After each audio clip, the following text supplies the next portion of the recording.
Hey you all, it's me. Just wanted to touch base with you. I missed a couple, like this is word of the week. It's been extremely busy and a lot going on out here. We experienced a 7.4 earthquake and then a 6.1 and a lot of aftershocks. And so there's been quite a bit of devastation, damages, structural foundations being rocked to their core. There's been loss of life, and so it's been quite an experience. Um, it feels somewhat like a season of loss, a season of loss of life, loss of security, loss of safety, loss of property, just lost in the different facets of what that actually means,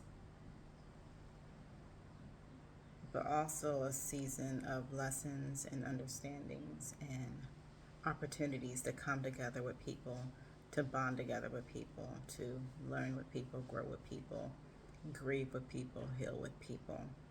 And so I couldn't do Executive Order of the Week just because the infrastructure and things that happen in wake of the earthquakes, loss of power, loss of gas, loss of water, loss of data, service, connectivity, all that was gone. Um, and by no means in a space of complaining, because it definitely is not a complaint. It's definitely just I'm grateful to God that we are still present, that we are still well. I was in my office when the first earthquake hit. We've had earthquakes before here, so I'm like, okay, just ride it out. But then it started to intensify, and I was like, okay, this is not a normal earthquake. This is going to be an issue. And all I could think about was the fact that my daughter was at the house and not close to me in proximity. And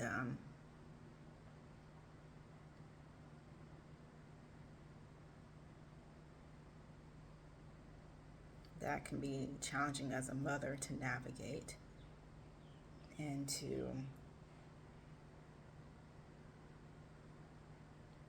kind of synthesize within your mind, within your being, within your spirit, within your soul, when you are faced with the fact that the person that I love the most in the world I can't get to. I have to work to try to ensure that they're okay, that they're safe, that they're secure. Even after the earthquakes has been a challenge because you have all these different aftershocks and you're feeling things and you're like, oh my goodness, is it happening again? But I think what has pushed me through and what has gotten me through is, of course, my faith in God, because if I didn't have faith, I would have been given up a while ago, especially with everything that's happened and everything I've experienced while in country. But also, like, my desire to serve and support people when it's good and when it's bad and when it seems hopeful and when it seems hopeless. That mode of execution mode, getting into a space where you're like, I'm executing, I'm getting things done. I am supporting staff members, volunteers, things of that nature. It helps kind of to get you moving so that you don't feel stagnant, so you don't feel like you're stuck, so you don't feel like you are being overwhelmed with everything that might be happening or taking place. So I'm grateful for God, grateful to God, grateful unto God, because yet again, I could have been an email. Oh, so sorry. She's passed away.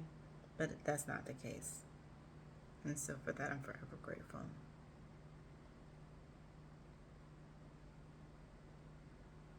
There's a lot of work to be done. There's a lot of movement that's going to need to happen. There is a lot of changes and shifts that are going to take place because of all the damages and the loss and the issues that have occurred because of the earthquake.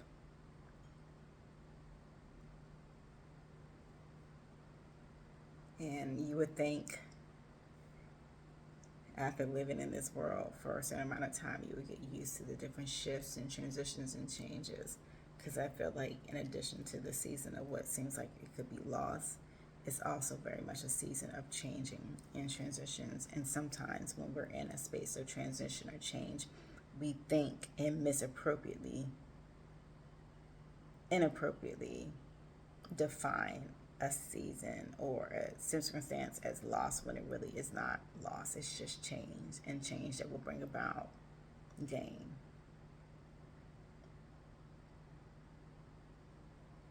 So I started looking for the lessons in things. This has happened, so what am I learning from this? I've lost this, so what am I learning from this? What is the lesson in this? What is the understanding in this? Is this to develop my character? Is this to shape my perspective? Is this to give me a renewed faith, a renewed hope?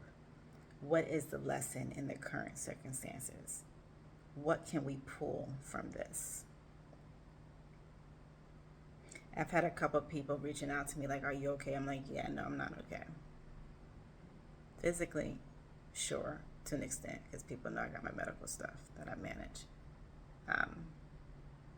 But emotionally, spiritually, to feel the weight of the sadness, to feel the weight of the loss, to feel the weight of the hurt and pain, that can be hard to manage.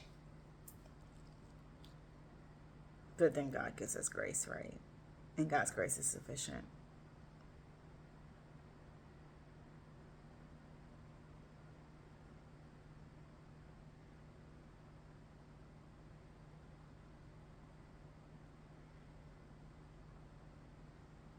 Continue to lean into God's grace. Continue to ask God to give you understanding and wisdom as you navigate certain seasons, as you navigate changes and shifts and transitions, and what are the lessons in that, so that you don't inappropriately categorize it as just loss, or you fall into a space of hopelessness or despair because you're not understanding that there's a lesson and there's a gain in all of the circumstances and all of the chaos and all of the foolishness. Like, there is a message within the mess.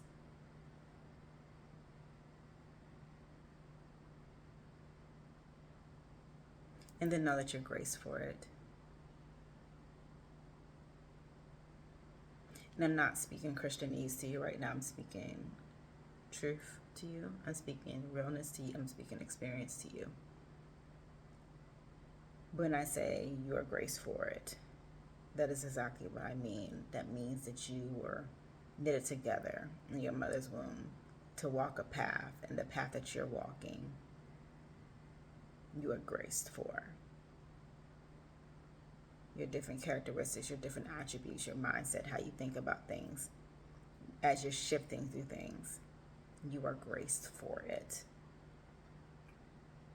And so understanding what that means and how you can evoke who you are in your authenticity so that you can manage and navigate, but not just manage, so that you can thrive in seasons that might seem like they're more challenging or difficult than others, so that you might get the lesson from it, that God might get the glory from it, that you continue to walk in the path that you're supposed to be walking in for your betterment, but also the betterment of others. So, we are physically okay. We are navigating this new normal. We are bonding together because it's been difficult, it's been challenging, it's been hard. My spirit is strong, my heart is strong, though bruised, and we will continue to grow through this. We will continue to love through this. We will continue to listen through this. We will continue to hear through this. We will continue to love through this. So much love, much joy. much peace. Bye, you all. Love you so much. Be encouraged, okay?